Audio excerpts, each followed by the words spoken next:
ধীরে ধীরে মাথা তুলে দাঁড়াচ্ছে সোনার উপর দাম। পশ্চিম এশিয়ায় যুদ্ধের তীব্রতা বাড়ার জেরে এই মূল্যবান ধাতুগুলির যে পরিণতি হয়েছিল তা এখন কিছুটা সামাল দেওয়া গিয়েছে। বিনিয়োগকারীদের ক্ষত কিছুটা নিরাময় হয়েছে বললেও ভুল হবে না। তবে এই পরিস্থিতিতে আবার যখন একটু একটু করে মাথা চাড়া দিচ্ছে সোনার উপর, তখন আপনার কি করণীয়? কোন ধাতুতে বিনিয়োগ হতে পারে বুদ্ধিমানের কাজ?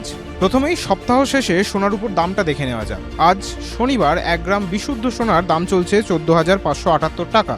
22 ক্যারেট সোনা কিনতে গেলে 1 গ্রামের দাম পড়বে 13,850 টাকা।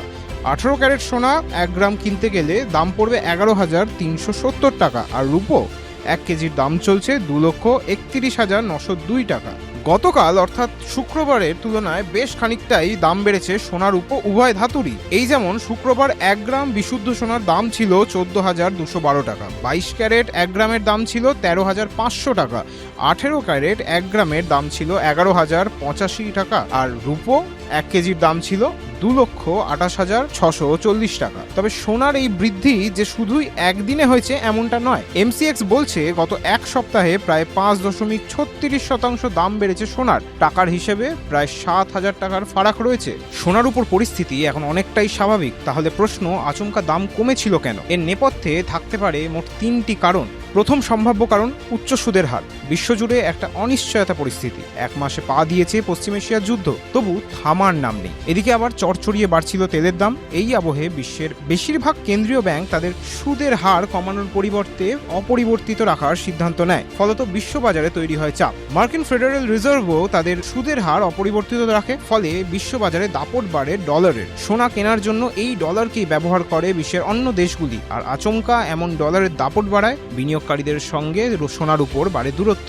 কেনার পরিবর্তে বিনিয়োগ করে রাখা সোনার উপর বিক্রি করে দিতে শুরু করেন বিনিয়োগকারীরা। ফলত পড়তে থাকে দামও। দ্বিতীয় সম্ভাব্য কারণ চাহিদা কমে রূপোর। বিশ্ববাজারে রূপোর মূল চাহিদা শিল্পক্ষেত্রগুলিতে। সোলার প্যানেল, বৈদ্যুতিন সামগ্রী সহ নানা শিল্প কাজে রূপোর প্রয়োজন হয়। আরও নির্দিষ্ট করে বললে গোটা বিশ্বজুড়ে রূপোর 60% চাহিদা নির্ভর করে শিল্পক্ষেত্রের উপরই। আর যুদ্ধ পরিস্থিতির জেরে অনেকটাই ব্যাকফুটে পড়ে শিল্প বাণিজ্য। ফলে চাহিদা কমে রূপোরও। তৃতীয় সম্ভাব্য কারণ স্বল্পমেয়াদী বিনিয়োগকারীদের আচমকা এক্সিট। সোনার উপর দাম বাড়তেই শর্ট টার্ম বিনিয়োগকারীরা তাতে হুড়মুড়িয়ে বিনিয়োগ শুরু করেছিল। কিন্তু সেই ঊর্ধ্বমুখী গতি একটু থামতেই আচমকা বিনিয়োগ তুলে নেন তারা। বিক্রি করে দেন বিনিয়োগ করা সমস্ত সোনার উপর, যার জেরে বিশ্ববাজারে এই দুই মূল্যবান ধাতুর দাম পড়ে। এখন পরিস্থিতি কিছুটা স্বাভাবিক।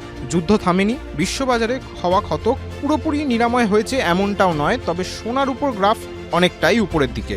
তাহলে আপনার জন্য বিনিয়োগের কি এটা ভালো সময়? আর যদি বিনিয়োগ করতেই হয়, কোন ধাতুতে বিনিয়োগ করা শ্রেয়? এই মর্মে ইন্ডমানি, যারা মার্কেট রিসার্চের কাজ করে, একটি অনুপাতের কথা তুলে ধরেছে। এই অনুপাত বিনিয়োগ করার ক্ষেত্রে কিছুটা হলেও সহযোগিতা করতে পারে। কি বলছে তারা? ইন্ডমানি তাদের একটি প্রতিবেদনে জানিয়েছে প্রতি 10 গ্রাম সোনার দামকে তার সমতুল্য প্রতি 10 গ্রাম রূপোর দাম দিয়ে ভাগ করলে একটি অনুপাত পাওয়া যাবে, যা স্পষ্ট করে বর্তমান দামে সমপরিমাণ সোনা কিনতে কত একক রূপোর প্রয়োজন। সহজ করে বললে, যদি প্রতি 10 গ্রাম সোনার দাম 1,43,060 টাকা হয় এবং প্রতি কেজি রূপোর দাম 2,30,000 টাকা হয়, তাহলে এই দুই সংখ্যার অনুপাত হবে প্রায় 62.2। অর্থাৎ 1 ইউনিট সোনার দাম প্রায় 62টি ইউনিট সমতুল্য রূপোর দাম। দেখা গিয়েছে এই অনুপাত যখন 80-র উপরে থাকে তখন সোনার তুলনায় রূপোর দাম কম হয়। করোনার সময় এই অনুপাত ছিল 125।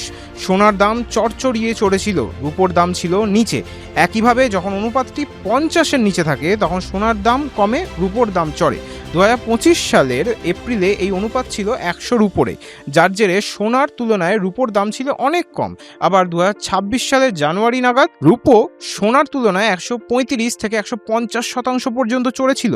সেই সময় এই অনুপাত ছিল একেবারে 45-এর নিচে। এখন আবার এই অনুপাত এসে ঠেকেছে 60-এর ঘরে। ওয়াকিবহাল মহল মনে করছে আগামী 3 মাসের মধ্যে এই অনুপাত 70 থেকে 75 পর্যন্ত চলে যেতে পারে। ফলত সোনার দাম স্থিতিশীল হবে।